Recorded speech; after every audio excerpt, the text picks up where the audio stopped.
दोस्तों आज मैं टॉप 3 ऐसे फंड बताऊंगा जिसमें आप इन्वेस्टमेंट करके आप जो है 100% का रिटर्न्स ले सकते हैं। 90%, 100%। जी हाँ दोस्तों, इतना रिटर्न्स ये फंड दे दिया है। और इस फंड में बहुत सारे लोग पिछले 5 साल में जो रिटर्न्स लिए हैं उसका भी रिकॉर्ड दिखाएंगे। पिछले 3 साल में और पिछले 5 साल में बहुत अच्छा परफॉर्मेंस करने वाला 3 ऐसे कंपनी है, उस कंपनी के बारे में आज हम बताने वाले हैं और आप लोग को लाइव दिखाने वाले हैं। फर्स्ट में एक कंपनी है जिसका नाम है मोतीलाल ओसवाल, जो कि टॉप पे आजकल चल रहा है। इसमें यहाँ पे सर्चिंग बॉक्स में जैसे ही जाएंगे तो मोतीलाल ओसवाल का मिड कैप है। इसमें बहुत ज़्यादा रिटर्न्स दिया है। देखिए यहाँ पे मिड कैप होता है, स्मॉल कैप होता है, लार्ज कैप होता है।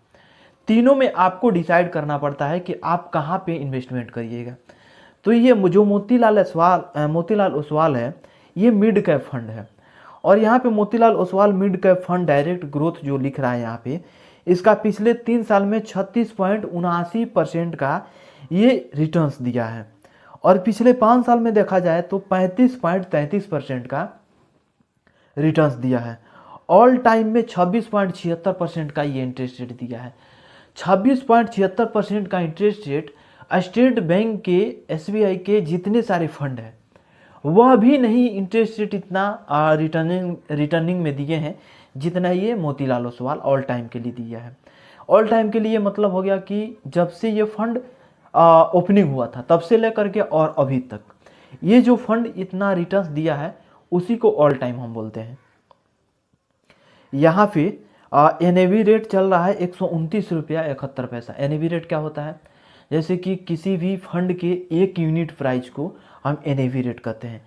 जैसे कि ट्रेडिंग करते हैं ना, तो 1 यूनिट हम देखते हैं कि 1 यूनिट का प्राइस कितना चल रहा है, तो वही एनएवी रेट होता है। 129 रुपया 71 पैसा इसका रेट है। एसआईपी आप मिनिमम 500 से कर सकते हैं और मैक्सिमम का लिमिट नहीं है।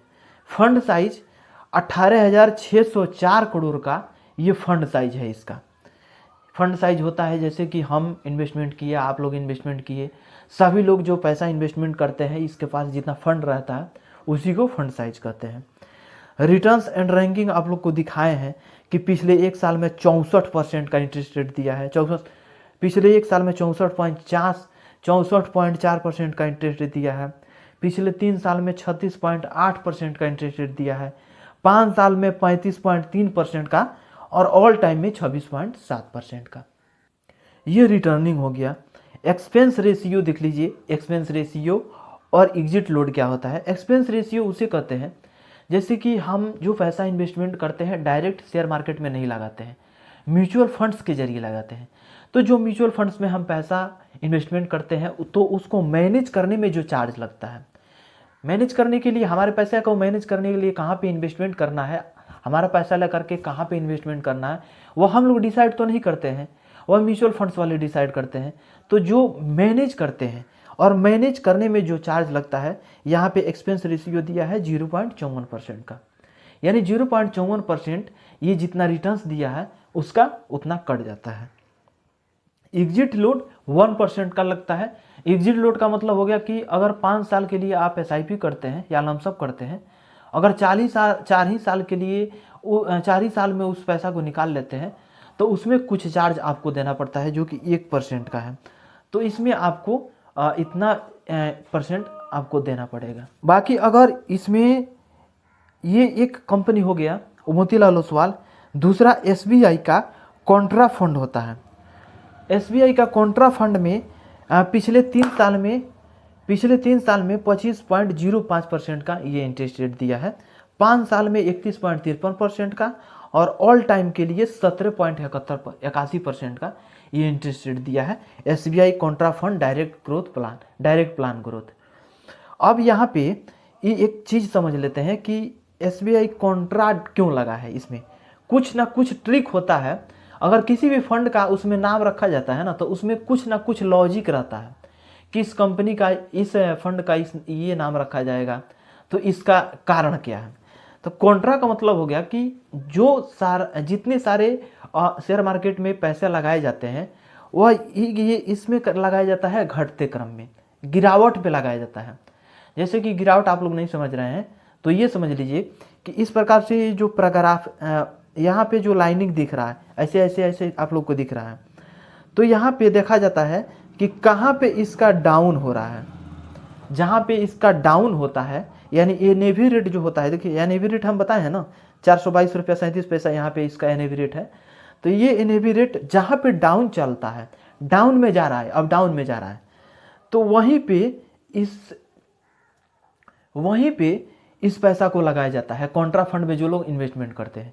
अब इसलिए लगाया जाता है, कंपनी इसलिए लगाती है कि गिरावट के टाइम में अगर इस पैसा को लगा देंगे तो अगर तेज़ी से फटाक से इसका अगर एनएवी रेट बढ़ गया तो इसमें हमको भी फ़ायदा होगा और म्यूचुअल फंड्स वालों को भी फ़ायदा होगा, यानी शेयर में बढ़ोतरी होगा। तो इसलिए इसका एसबीआई कॉन्ट्रा फंड नाम रखा गया है। दूसरा, मिड कैप में एक और आ जाता है, चले जाते हैं हम बैक, और बैक जाने के बाद से यहाँ पे एसबीआई सर्च करेंगे, और यहाँ पे हमको देखने को एक और चीज़ मिलेगा, SBI long term equity fund. अब इक्विटी फंड को समझ लेते हैं कि ये कितना इंटरेस्ट रेट दिया है। चूँकि 3 ऐसे कंपनी हम बता रहे हैं, 2 कंपनी तो बता चुके हैं, एक एसबीआई का कॉन्ट्रा फंड, एक मोतीलाल ओसवाल जो कि अच्छा खासा रिटर्न्स दिया है, आप दोनों में आप इन्वेस्टमेंट कर सकते हैं। और एक और है SBI long terms equity fund direct plan growth, इसमें भी अच्छा खासा रिटर्न्स दिया है। पिछले 3 साल में 26.09% का इंटरेस्ट रेट दिया है। पिछले 5 साल में यहाँ पे जो 26.23% का इंटरेस्ट रेट दिया है, और ऑल टाइम में 17.69% का ये इंटरेस्ट रेट दिया है। तो इसमें भी अच्छा खासा रिटर्न्स दिया है। हम अगर 5 साल का रिकॉर्ड नहीं ध्यान देंगे, 3 साल का रिकॉर्ड नहीं ध्यान देंगे, 1 साल का रिकॉर्ड नहीं ध्यान देंगे, लेकिन ऑल टाइम के रिकॉर्ड पे ज़्यादा ध्यान देना पड़ता है। क्योंकि हम ये देखते हैं, ऑल टाइम से हमारा ये पता चलता है कि जब से ये फंड का ओपनिंग हुआ था तब से लेकर के और अभी तक ये इंटरेस्ट रेट कितना दिया है, कितना रिटर्निंग दिया है, तो इससे हमको ये चीज़ का पता लग जाता है।